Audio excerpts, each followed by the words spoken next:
말씀입니다. 앉으시면 될 것 같습니다. 저를 아시는 분들도 계실 테지만 모르시는 분들이 계실 수도 있을 것 같아요. 저는 이제 최영민 목사님하고 같은 해에 금호중앙교회에 왔고, 올해로 제가 계산해 보니까 6년? 횟수로는 7년인데 6년 정도 됐더라고요. 저는 이제 금호중앙교회에서 이제 다른 부목사님 중에 한 명이고요. 성인 공동체 그리고 행정 이제 세 가족을 섬기고 있는 박신광 목사라고 하고요. 그리고 두 아이의 아빠이고 또 한 여인의 남편이고 또 한 부부의 아들인 저입니다. 오늘 저가 드러나는 게 아니라 하나님의 말씀만 드러나길 바랍니다. 혹시 여러분 너드남이라는 단어 아세요? 너드남? 웃으시는데 너드남의 단어가 뜻이 뭐냐면요, 이 너드라는 영어 단어하고 남자를 뜻하는 이 남이 합쳐진 말인데, 찾아보니까 이 너드라는 단어의 뜻이 이럴 때 쓰이더라고요. 샌님, 조금 뭐 덕후, 괴짜, 좀 범생이라는 뜻을 가지고 있는데, 이처럼 이런 사람들, 자신의 관심 분야에만 관심을 갖고 있고 조금 사회성이 부족한 좀 독특한 사람들을 칭할 때 너드스럽다라고 이야기를 한다고 합니다. 조금은 좀 부정적인 뉘앙스가 좀 느껴지죠. 그런데 요즘에는요, 이 단어가 조금 다른 의미로 쓰입니다. 물론 동일하게 어떠한 영역에 좀 특출난 관심을 가지고 있는 것은 동일하지만 이런 의미예요. 자신의 관심 분야에 몰두해서 열심을 내는 자기만의 세계관이 뚜렷한 사람. 사실은 같은 말인데 좀 뉘앙스가 좀 다르죠. 그런데 이런 너드라는 뜻과 이 남자를 뜻하는 이 말이 합쳐진 게 너드남인데요. 이 너드남에 또 한 가지 숨겨진 의미가 있는데 뭐냐면요, 숨겨진 복권이라는 뜻을 가지고 있어요. 좀 뉘앙스가 이해되십니까? 공부만 열심히 하고 본인의 관심사에만 열심히 몰두하는 모습을 봤을 때 몰랐는데 꾸며보니까 너무나 괜찮은 사람인 거예요. 그런 의미를 품고 이런 말을 쓰기도 한다고 합니다. 넷플릭스 프로에 이런 프로가 있더라고요. 보지는 않았고 쇼츠 같은 것만 봤는데, 모태솔로이지만 연애는 하고 싶어라는 프로가 있더라고요. 혹시 보신 분 계십니까? 여기 혹시 모쏠 계세요? 네, 오케이. 속으로만 대답하시고, 이 프로에 짧은 쇼츠 영상이 있는데 한번 영상은 잠깐 좀 보고 말씀 이어가도록 하겠습니다. 좀 멀리서 네, 됐습니다. 여기까지만 봐도 될 것 같습니다. 혹시 보신 분 계세요? 물론 영상을 볼 때 이 비포 애프터가 명확하죠. 비포일 때도 나름 조목조목 따져보면은 잘생긴 편이에요. 콧대도 이쁘고 피부도 좋고 눈도 크고. 그런데 그 사람이 너드남의 표본인 것 같아요. 겉으로는 잘 꾸미지 않아서 모르지만 본인의 세계관 뚜렷하고 다른 사람과 관계를 잘 못하는 모태솔로인 사람이죠. 이 사람이 변신을 하죠. 물론 메이크오버를 해준 프로그램의 영향도 있지만 사실은 엄밀히 따져보면 훈남의 요소들은 다 이미 그 사람한테 있었어요. 그렇죠? 단지 이제 머리를 좀 다듬어주고 피부 좀 해주고 또 이제 연애 관련된 뭐 트레이닝 해줬을 것 같은데 이렇게 해줬을 뿐이지, 그 사람 안에 스스로 발견하지 못했던 모습을 드러나게끔 옆에서 사람들이 도와주었을 때 여기 계신 분들은 환호하신 것 같은데 패널들이 와 이렇게 한 모습이 영상에 담겨져 있는 모습이에요. 그런데 오늘 우리가 이 외모 이야기, 연애 이야기 하는 게 아니잖아요. 겉으로는 드러나진 않지만 이미 우리 안에 주어진 하나님께서 우리 가운데 주신 놀라운 하나님의 부르심이라는 게 있어요. 겉으로는 드러나지 않았을지언정. 그리고 오늘 이 시간은 그런 하나님의 부르심을 우리가 어떠한 존재로 우리를 부르셨는가, 감춰져 있는 모습들을 말씀을 통해서 발견해야 되는 시간입니다. 우리도 우리 안에 있는 요소들을 잘 모르죠.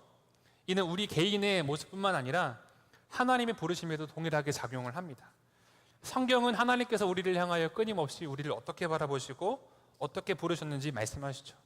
너는 나의 가장 소중한 사랑이야. 내가 너와 함께한다. 다른 사람들은 다른 것들은 다 너를 포기해도 나는 너를 결코 포기하지 않을 거야.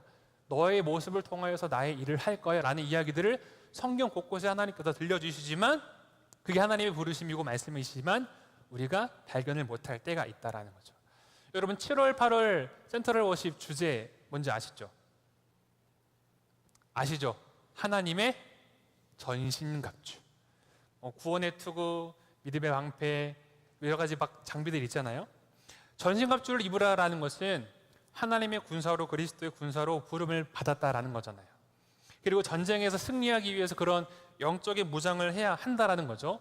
그런데 이러한 영적인 무장도 너무너무 중요하지만 그리스도의 군사로 부름을 받았다라는 그 부르심이 들려올 때 그렇구나, 나는 주님의 군사이구나 라는 하나님의 그 부르심에 응답하고 순종하는 태도가 필요합니다.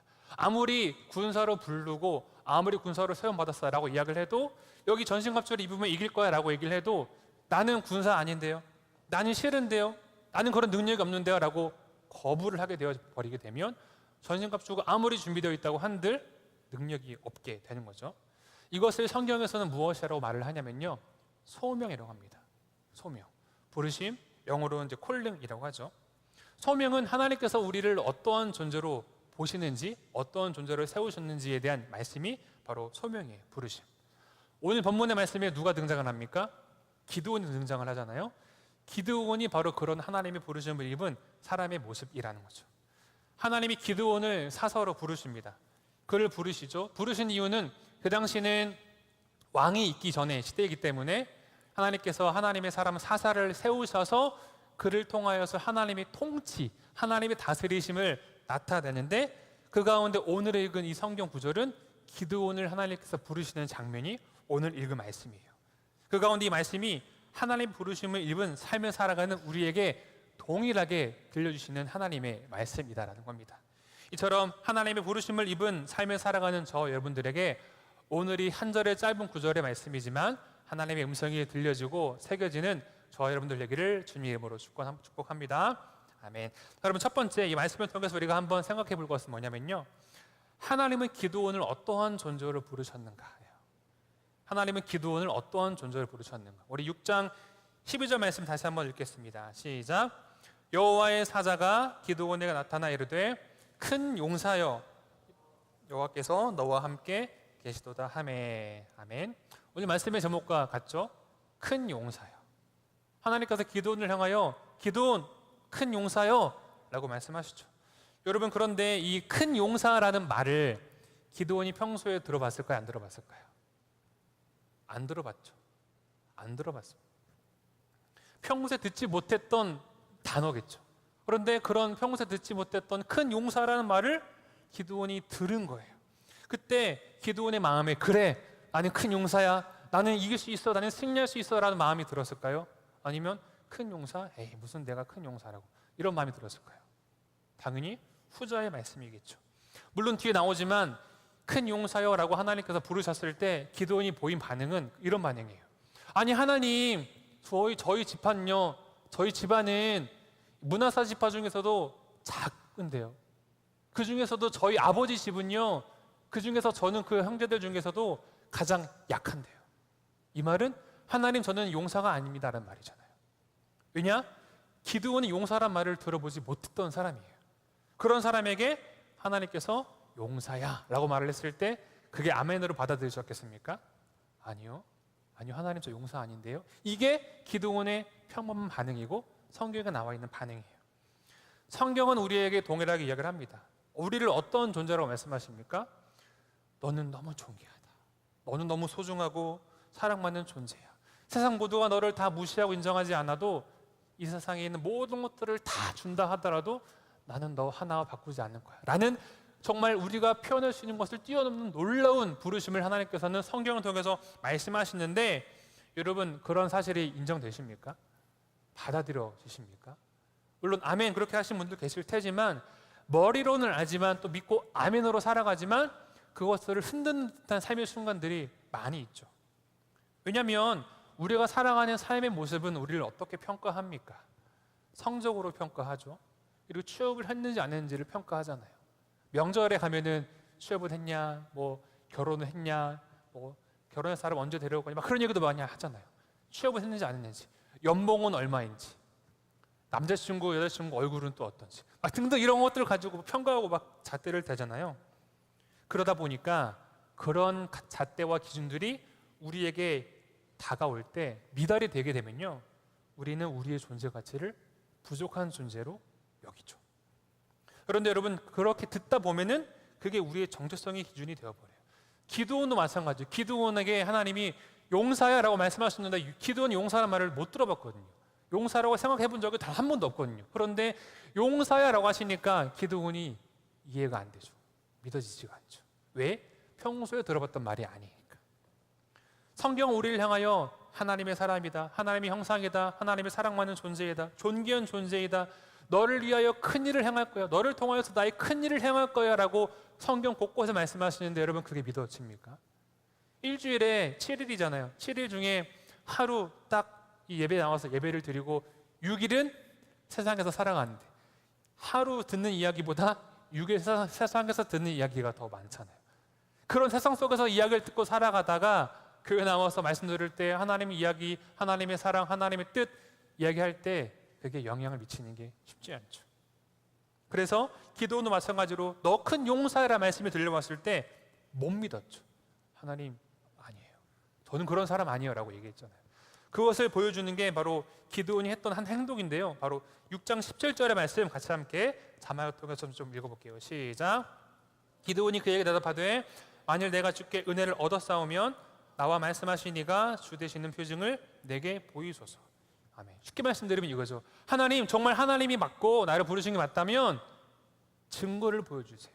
내가 믿을 만한 증거를 보여주세요 라고 하나님 기드온이 요청을 합니다. 그리고 이 기드온 요구대로 기드온이 세 가지의 표징을 구하거든요. 첫 번째는 무교범과 고기를 상술에 담은 아래에 두었을 때 그것들이 받아들여지는지. 보면 성경 보시면 그 가운데 불이 사름으로 인하여서 하나님께서 그 제물을 받으신 표징을 먼저 보여주세요. 아, 할렐루야. 예배를 드립니다. 그런데 기드온의 마음에 아직도 의심이 드는 거죠. 아, 하나님 한 번만 더요.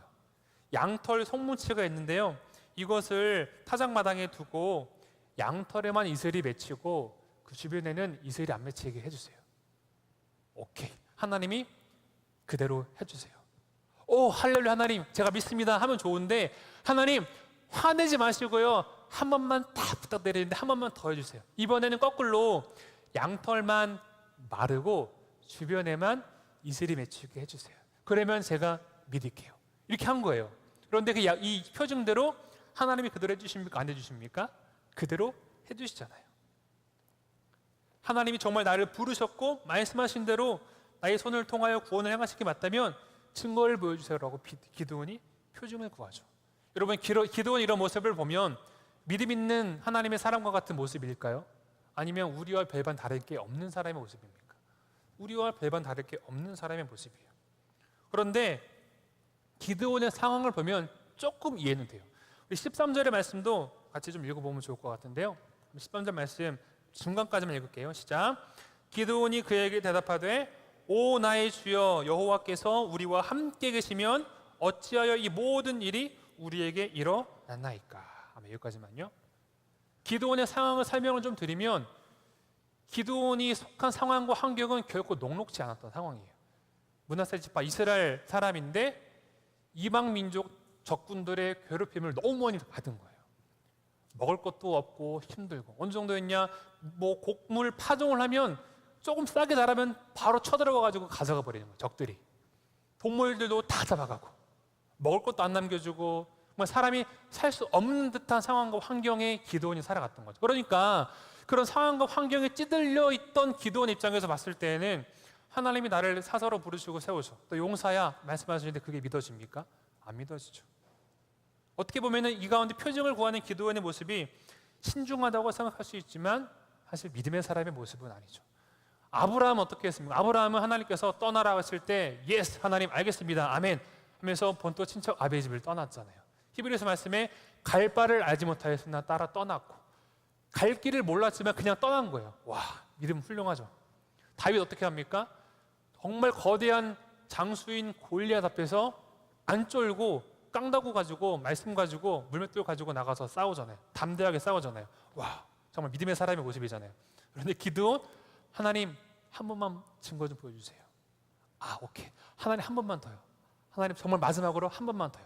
이렇게 반복해서 하나님의 표징을 구하는 기드온의 모습을 봅니다. 아마 기드온이 이런 이야기를 왜 했을까? 기드온 입장에 해보면 기드온 입장에서 생각해보면 그런 마음 들었겠죠. 용사란 말을 들어본 적도 없고 괜히 나가서 싸운다고 했을 때 사람들이 무시하니까 에이 네가 무슨 나가서 우리 민족을 대표해서 싸운다고. 그리고 나가서 만약에 지면 어떡해요? 지면 이런 표현 죄송하지만 개죽음이잖아요. 그러니까 확실히 표징이 필요했던 거겠죠. 그래서 명확한 표징을 구하고 그 표징을 구할 때 하나님께서 묵묵히 응답을 해주시죠. 너 왜 믿음 없이 나에게 구하냐라고 추궁하지 않으셨어요. 묵묵히 들으시고 기다려주시죠. 우리들이 어떠합니까? 하나님이 믿어집니까? 물론 믿어지고 아멘 고백합니다. 그런데 하나님이 우리를 사랑하신다는 것을 우리가 믿고 인정하고 고백합니다. 그런데 목사인 저도 가끔 그런 생각 들 때가 있어요. 내가 좀 잘 가고 있는 게 맞나? 잘 가고 있는 게 맞나? 그런 생각이 들 때도 있거든요. 아마 여러분 가운데 그런 생각 들 수도 있어요. 내가 정말 하나님을 위하여서 이런 일을 한다고 했는데 내 모습을 보면 그렇지 못한 모습인 거예요. 이렇게 연약하고 부족하고 나만 생각하고 이기적이고 헌신하지 못하고 순종하지 못하고 계산적이고 하는 모습들이 우리 가운데 있습니까? 없습니까? 있죠. 다 있어요. 우리가 느껴질 때, 그렇다면 왜 우리의 인생은 하나님이 우리를 그럼에도 불구하고 사랑하신다고 하고 우리를 아신다고 하고 우리를 이끄신다고 하는데 왜 우리 인생은 그렇게 힘들고 어렵고 우리가 원하는 대로 되지 않는 게 너무 많습니까? 용사라고 한다면 넘어지지 말아야죠. 용사라고 한다면 패배하지 말아야죠. 용사라고 한다면 사람들에게 롤이 되고 모범이 될 수 있는 길을 걸어 살아가야 되죠. 그런데 우리는 왜 용사와 같은 모습이 아니라 늘 넘어지고 살아가는 존재로 우리는 시간을 보내고 있습니까? 우리는 그렇지 못하죠. 그런데 그런 나를 하나님께서 부르셨대요. 세우셨대요. 오늘 말씀을 통하여서도 너 용사야 라고 하나님께서 우리를 용사로 부르신대요. 여러분 그 가운데 우리가 필요한 것은 무엇입니까? 기도원이 했던 것처럼 표징을 구하는 겁니다. 하나님 정말 나를 용사로 부르신 게 맞다면, 나를 사랑하시는 게 맞다면, 나를 통하여 사시고자 하는 일들이 있으신 게 맞다면 증거를 보여주시옵소서 라고 기도한 것 같은 모습을 우리가 구할 필요가 있다는 거죠. 물론 여기서 잘못 나가게 되면 무조건적인 무한한 계속적인 기도의 응답이나 기적을 구하는 것만이 이것의 전부다라고 생각할 수도 있지만 그것은 아니고요. 이미 우리에게 주신 표징이 있어요. 이미 이런 일들을 두고 많은 사람들이 질문을 하지 않았겠습니까? 이런 신앙의 질문들을 많은 사람들이 하지 않았겠습니까? 그래서 성경은 우리에게 이렇게 답을 줍니다. 로마서 5장 8절의 말씀 같이 읽어보겠습니다. 시작. 우리가 아직 죄인 되었을 때에 그리스도께서 우리를 위하여 죽으심으로 하나님께서 우리에 대한 자기의 사랑을 확증하셨느니라. 하나님이 우리를 얼마나 사랑하시는지, 왜 십자가를 지셨는지, 우리를 왜 그렇게 사랑하시는지, 우리를 위하여 왜 이 땅 가운데 오셨는지, 왜 그렇게 허무하게 아무것도 못하시는 것처럼 죽으셨는지를 확증하셨대요. 무엇을 통하여서? 우리를 위하여 죽으심으로. 그런데 우리를 위하여 죽으셨다는 게요, 용사처럼 강했을 때가 아니래요. 용사처럼 강하고 승리할 때가 아니래요. 강하고 하나님을 실망 안 시킬 때가 아니래요. 언제라고요? 우리가 아직 죄인 되었을 때. 죄인 된 우리가 죄로 인하여 허덕이고 있고 우리 힘으로 했을 때 안 되는 그 순간, 넘어지는 그 순간에 우리를 위하여 십자가를 지심으로 하나님께서 우리를 향한 부르심을 확증하셨다는 거죠. 그런데 신앙생활을 하다 보면 그런 때가 있죠. 하고 싶은 거 할 것보다 하지 못하는 게 많은 것. 혹시 그런 생각 한번 해보시지 않으세요? 이왕이면 예수님을 내가 조금만 더 늦게 믿었다면 내가 조금 더 하고 싶은 거 다 해봤을 텐데, 그리고 나중에 믿어도 좋았을 텐데, 그런 생각 저만 했나요? 전 가끔 해봤거든요. 조금만 더 나중에 예수님 알았다면 그 사이에 내가 하고 싶은 거 더 막 해봤을 텐데, 그런 생각을 좀 해봤거든요. 신앙생활을 하다 보면 우리가 하고 싶은 거 못할 때가 참 많은 것 같아요. 그러면 드는 생각, 우리가 하고 싶은 것도 마음대로 못하는데 하나님 우리 사랑하신다, 그런 생각이 들 때가 있겠죠. 그런데 여러분 곰곰이 한번 생각해 보면요, 우리 주변에서 너 하고 싶은 거 다 해, 아이고 잘한다 보다 너 그거 하면 안 돼, 아니야 그거 아니야, 이거 이렇게 해야 돼 라고 말을 많이 하는 존재가 있어요. 누구시죠? 부모님이에요. 부모님이 이미 우리에게 많은 것들을 많이 주시고 많이 돌봐주시고 해주시지만 우리의 기억 속에는 하지 못하게 하는 거, 하지 말아라, 그건 아니야 하는 말을 많이 하시는 분이 부모님이에요. 부모님이 그 말씀을 왜 하십니까? 사랑하니까. 사랑하는 자녀이니까. 내 사랑하는 자녀가 옳은 길로 바른 한 사람의 성인으로 성장하길 바라는 마음이 부모의 마음이니까, 그러니까 하지 말라는 것들이 더 많은 거예요. 물론 이것을 절대적으로 다 그대로 적용하기 조금 그렇지만 하나님, 예수님, 성령님을 믿고 우리가 살아가는 신앙생활 속에서 하지 못하는 것들이 많은 이유는 뭐냐면 하나님이 우리를 사랑하시기 때문에 하나님의 사람으로 빚어가시고 거룩하게 세워서 가시기 위하여 그런 일들이 우리 가운데 있다라는 거죠. 그리고 우리가 이것을 기억할 때 하나님의 사랑, 우리가 하나님 구할 때 하나님 나를 부르시고 사랑하는 게 무엇입니까? 라고 응답을 구할 때 보여주시는 가장 명확한 증거가 뭐냐면요, 자기의 사랑을 확증하신 하나님의 십자가. 여러분, 그분의 창조와 우리를 사랑하셔서 십자가를 지었다라는 그 이야기가 여러분 믿어지십니까? 저는 안 믿어졌어요. 지금은 믿지만 저는 안 믿어졌어요. 저도 여러분처럼 어렸을 때부터 교회에서 쭉 성장하고 자랐던 모태신앙, 아무것도 못하는 모태신앙이었거든요. 누가 물어보면은 당연히 교회에서 하는 질문에 답은 세 가지 중에 하나거든요. 하나님, 예수님, 성령님, 셋 중에 하나가 다 정답이에요. 물어보면 다 정답 얘기하고, 예수님 믿냐 물어보면 네, 예수님 믿습니다 다 이야기하고, 정답을 다 얘기했거든요. 왜냐하면 교회에서 어긋나거나 딴짓하면은 바로 쪼로로 저희 엄마 아빠한테 일르시니까. 그냥 남들에게 보였을 때 딱 모범생이었지만 안 믿어졌어요.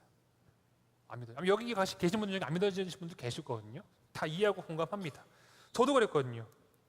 그런데 그런 나의 믿음 없음을 하나님께 솔직히 털어놨어요. 하나님 나를 사랑하신다고 하는데 왜 저는 이런 모습입니까? 아니, 나를 사랑하신다고 하면은 저는 이러면 안 되잖아요.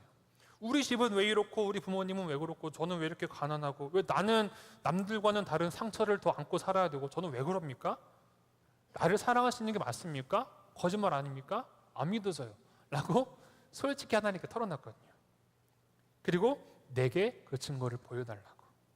그런 놀라운 일이 생겼죠. 나의 어찌 보면 그러한 믿음 없음을 요구하는 그런 과정들을 하나님이 사용하셨지만 믿게 해주시고 하나님께 두드리고 나아갈 때 만나주셨다는 사실을 저는 경험합니다. 그리고 그때까지 기다리시고 인내해 주셨던 하나님을 후에 깨닫게 됐죠. 여러분, 우리 모두가 물론 다 기도원 같을 수는 없어요. 그러나 각 사람의 상황과 환경과 성격 등 각자의 눈높이에 따라 하나님이 일을 하시거든요. 논리적인 분은 논리로 하나님이 찾아오십니다. 감성적이신 분들은 하나님이 감성적으로 찾아오시고, 그 가운데 우리가 감당해야 될 것은 무엇입니까? 우리에게 보여주신 하나님 명확한 표징인 십자가를 붙들고 나아가는 것이죠. 우리 새벽의 술 같은 피스토스 청년부 여러분, 주님의 이름으로 축원합니다. 성경에서 말하는 명확한 진리는 저 여러분들을 위해서 하나님께서 십자가에서 아들을 대신 죽게 하셨다라는 거예요. 이것이 저 여러분들을 향하신 하나님의 명확한 뜻을 드러내는 표징입니다. 이러한 은혜의 사실을 우리가 모두가 가슴에 품고 살아가므로 세상에서 말하는 너는 실패자야, 너는 아니야, 너는 루저야, 너는 연약해라는 말이 아니라 그런 건 다 버리고 떠나두고 너는 나의 가장 사랑하는 자야, 너를 위해서 내가 모든 것을 다 쓸 수 있어 라는 하나님의 크고 놀라우신 사랑을 들음으로 말미암아 더딜지라도 어제보다 나은 오늘, 오늘보다는 나은 내일의 믿음의 삶을 살아가는 저 여러분들 되기를 주님의 이름으로 축원합니다. 아멘. 두 번째, 그러면 하나님께서 용사와 같은, 하나님이 기도를 향하여 너 용사야라고 말씀하신 뜻은 무엇인가? 그 뜻은 뭐냐면요, 기드온에게 용사와 같은 힘이 있다는 게 아니라 그 힘을 주신다는 말씀이에요. 우리 본문은 아니지만 14절의 말씀 함께 읽어보겠습니다. 14절 말씀 읽겠습니다. 시작. 여호와께서 그를 향하여 이르시되 너는 가서 너희 힘으로 이스라엘을 미디안의 손에서 구원하라. 내가 너를 보낸 것이 아니냐 하시니라. 아멘. 참 의문이 들죠. 기드온이 용사라고 생각 안 했잖아요. 힘이 없었잖아요. 의심했잖아요. 두려워했잖아요. 쫄았잖아요. 겁냈잖아요. 그런데 14절 하나님 말씀이 너의 힘으로, 기드온을 향하여 기드온 너의 힘으로 라고 말씀하십니다. 겁이 많고 확신도 없고 의심했던 사람인데, 뭐 선지자들처럼 상황과 현실을 넘어서 하나님의 말씀으로 지금을 해석할 수 있었던 사람도 아니었죠. 그런 그에게 무슨 힘이 있습니까? 그런 그에게는 힘이 없어요. 그렇다면 이 14절의 말씀은 어떤 뜻을 가지고 있느냐? 뒤에 16절의 말씀을 통해서 이어서 해석을 해야 되는데 16절의 말씀도 같이 함께 읽어보겠습니다. 시작.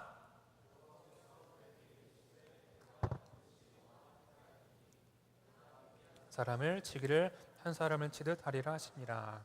아멘. 하나님이 기드온을 향하여 용사야라고 부르시고 너희 힘으로 구원하리라 라는 이 말씀은 기드온 자체의 힘과 능력이 있다는 게 아니라 하나님이 함께 하신다는 거예요. 그런 힘을 하나님께서 주신다는 거죠. 여러분, 그런데 하나님께서 기드온을 사사로 부르시고 용사로 세우신 그 의미 가운데 우리가 먼저 기억해야 되는 것은 뭐냐면요, 그 힘은 하나님과의 관계에서 옵니다. 무엇에서부터 온다고요? 하나님과의 관계. 큰 용사와 어울리는 사람이 있죠. 여러분 사사 중에 가장 힘센 사람 하면 누가 떠오르세요? 손이 3개인 죄송합니다. 삼손 헤라클레스처럼 엄청 큰 힘센 사람이잖아요. 그는 나시린이거든요. 태어날 때부터 성골이에요. 신앙인의 성골이에요. 그리고 많은 힘이 있어서 많은 사람들을 물리쳤고, 기드온과는 다르게 이 삼손은 주변 사람들로부터 많은 얘기를 들었을 거예요. 와, 삼손 너 힘세다. 와, 너 정말 대단해. 와, 이번에 우리를 구해줬어. 와, 대단해. 너 멋있어. 이런 이야기를 많이 들었던 사람이 삼손일 거예요. 삼손도 그거를 알았어요. 삼손 이야기 한번 읽어보시면 그런 느낌이 들거든요. 와, 삼손도 자기가 잘난 거 아는 것 같아. 그런 느낌이 들거든요. 그런데 삼손의 끝이 어떠한 줄 아십니까? 마지막에 자기의 이 힘의 비결을 밝혀버리잖아요. 머리카락이었는데 결국에는 머리카락이 잘리고 힘을 잃어서 블레셋 사람들에게 잡혀가 치욕스러운 최후를 맞이하게 돼요. 그런데 그때를 성경은 어떻게 기록합니까? 16장 20절의 말씀인데 한번 제가 읽어볼게요. 들릴라가 이르되 삼손이여 블레셋 사람이 당신에게 들이닥쳤느니라. 아니 삼손이 잠을 깨며 이르되 내가 전과 같이 나가서 몸을 떨치리라 하였으나 여호와께서 이미 자기를 떠나신 줄을 깨닫지 못하였더라. 자다가 깬 거예요. 근데 자는 찰나에 머리카락이 다 잘렸죠. 근데 삼손이 자다가 일어났을 때 여전히 머리카락에 자기 있는 줄 알고 내가 전처럼 힘을 내서 이 블레셋 사람들을 물리쳐 버려야지 딱 일어났는데 이미 머리카락은 잘려져 버렸고 하나님의 힘은 떠나버렸고 여호와께서 이미 자기를 떠나신 줄을 삼손은 몰랐어요. 하나님이 함께 했을 때 그에게 힘이 있었지만 하나님과 관계가 끊어졌을 때에는 힘을 잃어버렸죠. 이게 영적인 비밀입니다. 신앙인에 있어서의 힘은요, 목사든 장로든 새신자든 아이들이든 신앙생활 1년 했든 10년 했든 100년 했든 다 떠나서요, 하나님과 함께 하심이 신앙의 힘이에요. 목사인 저도 하나님 함께 하지 않으면요 껍데기죠. 신앙생활 오래 한 사람도 하나님 함께 하지 않으면요 껍데기죠. 사역도요 하나님 함께 하지 않아도 할 수 있어요. 분석해서 전략을 세워서 해서 사람을 모을 수 있어요. 목회도요. 그런데 하나님이 함께 하지 않는데 그게 무슨 의미가 있습니까? 하나님이 함께 하심이 신앙인의 힘이라는 겁니다. 그리고 하나님이 함께 하심은 곧 하나님과의 관계에 있는 거죠. 하나님과의 관계가 왜 중요합니까? 나를 바라볼 때나 환경과 문제를 바라볼 때 나는 할 수 없어요. 그런데 하나님은 할 수 있어요. 제가 하루는 이 한 가지 이야기만 하고 마칠게요. 하루는 제가 이제 교회 이제 일을 마치고 이제 아이들하고 이제 놀이터를 갔어요. 행당동 가면 그 서울 아트홀 쪽에 그 놀이터 공원 있거든요. 거기서 이제 아이들이랑 놀이터 가서 놀이를 하는데 둘째 지우가 이제 4살인데 얘가 요즘에 그 한창 점프의 맛을 들었어요. 그러니까 그 계단도 하나도 그냥 내려가다가 꼭 마지막 때는 점프를 꼭 하더라고요. 그런데 처음에 점프를 하다가 좀 자신감이 붙었는지 2칸 남았을 때도 점프를 하더라고요. 근데 혼자 갈 때는 2칸 점프 안 하고 꼭 제 손을 잡기는 하는데 제 손을 잡고 2칸 남았을 때 점프를 딱 해요. 그리고 되게 뿌듯함을 표정을 짓는데 제가 놀이터를 갔어요. 놀이터를 갔는데 놀이터 이제 올라가는 데가 있는데 로프를 잡고 올라가야 돼요. 혼자 아이가 어리니까 못 올라가잖아요. 제가 이제 올려줘요. 아이들 막 놀다가 내려오고 싶잖아요. 높이가요. 제가 서서 봤을 때 이 정도 된 높이거든요. 그러니까 지우가 점프를 아무리 좋아하지만 뛰어내릴 수 있는 높이일까요? 아닐까요? 거기서 점프하면 병원 가야 돼요. 지우가 내려오고 싶은데 보니까 자기가 평소에 뛰었던 높이가 아니잖아요. 막 이렇게 어찌할지 모르더라고요. 그래서 제가 지우한테 지우야 아빠가 잡을 테니까 아빠한테 와 그랬더니 지우가 왔을까요? 안 왔어요. 처음에는 보고 아빠 보고 아빠 보고. 그래서 제가 좀 더 가까이 갔죠. 지우 아빠가 잡아줄 테니까 걱정하지 말고 아빠한테 와 그랬더니 지우가 딱 저한테 딱 안기더라고요. 그리고 제가 한번 당해봐라 하면서 놨을까요? 꼭 안아줬을까요? 안아줬죠. 당연히 안아줬죠. 근데 여기서 문제가 생겼어요. 지우가 이것의 맛을 알았어요. 그래서 올라갔다 또 내리고 올라갔다 또 내리고 고생을 좀 하긴 했지만 여러분 제 딸이 지우가 높은 높이에서 뛰어내릴 수 있는 이유는 제가 아빠여서일까요? 아니요. 아빠여서가 아니에요. 아빠여서가 아니라 아빠인 제가 지우와의 관계가 있었기 때문에. 그렇죠? 만약에 가까운 지우랑 잘 놀아주는 뭐 유아유치부 선생님 한 명이 만약에 지우 앞에 가가지고 지우야 선생님이 안아줄게 뛰어 하면은 지우 뛰었을걸요? 그렇죠? 아빠라서가 아니라 관계가 있기 때문에 뛰어내리는 거예요.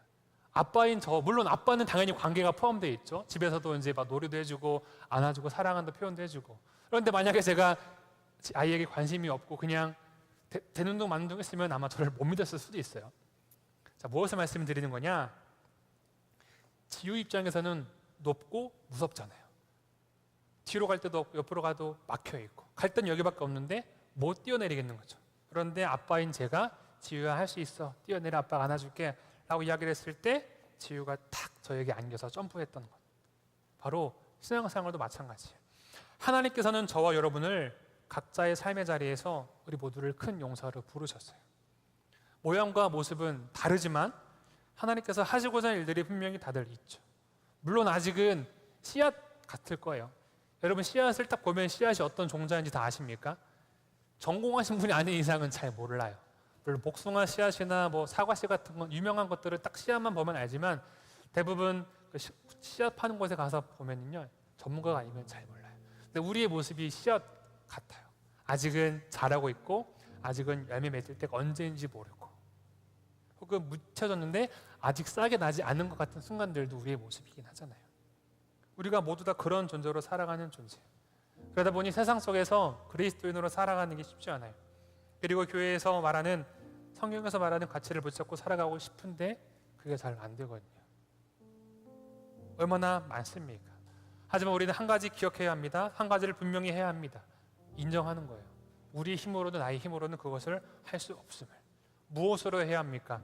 우리와 함께 하시는 하나님의 힘으로. 오늘도 그 하나님께서는 그런 하나님의 사람을 찾고 부르십니다. 기드온이 가졌던 동일한 말씀, 너 큰 용사야. 기드온은 소심한 사람이었죠. 적들을 두려워하는 보통의 연약한 사람이었습니다. 연약하고 소심한 그런 기드온도 하나님께서 쓰셨죠. 여러분, 우리는 그런 존재들입니다. 하나님께서 우리를, 저와 여러분을 용사로 부르셨어요. 그 용사됨은 우리 힘과 지식으로는 감당할 수 없습니다. 오직 하나님의 함께하심, 하나님의 능력으로만이 그 일들을 감당할 수 있습니다. 오늘 그 주님 말씀하시죠. 주님이 용사로 부르시고 우리를 그대로 내버려 두십니까? 아니요. 주님께서 제자들에게 승천하시기 전에 하신 말씀이 있어요. 제자들을 남겨두고 떠나가야 되는데 좀 모자란 제자들이잖아요. 실패하고 나왔잖아요. 얼마나 걱정되셨을까요? 그들을 위하여 기도하시죠. 그리고 볼지어다 내가 세상 끝날까지 너희와 함께하자. 내가 세상을 이기었노라. 너희는 강하고 담대하라. 여러분, 우리는 실패합니다. 넘어집니다. 그게 우리의 모습과 한계. 그러나 이미 예수님은 승리하셨다고 말씀하셨잖아요. 내가 승리했다. 너는 강하고 담대하라. 사단은 손가락질합니다. 네가 그래서 무슨 사역한다고, 네가 무슨 그래서 네가 무슨 뭐 하나님 이쁘시게 한다고 손가락질하고, 네가 무슨 그래서 예배를 드린다고, 네가 무슨 그래서 신앙생활 제대로 해보겠다고 한다고 손가락질 판단하지만 성령께서는요 우리를 예수님께로 인도해요. 그래, 맞아, 너 그래. 그러니까 우리에게 예수님 있는 거잖아. 그러니까 우리가 예수님 붙잡아야 되는 거잖아. 그러니까 예수님이 우리를 위해 십자가를 지신 거야 라고 성령께서는 우리를 예수님께로 날마다 인도하시는 겁니다. 그런 하나님께서 말씀하신 큰 용사된 삶을 살아가는 것, 바로 하나님과 함께 하심, 하나님과의 관계가 있는 것을 우리가 기억하심으로 오늘도 그 하나님의 말씀을 힘입어 전신갑주를 입고 날마다 승리하며 삶을 살아가는 우리 저 여러분들 되기를 주님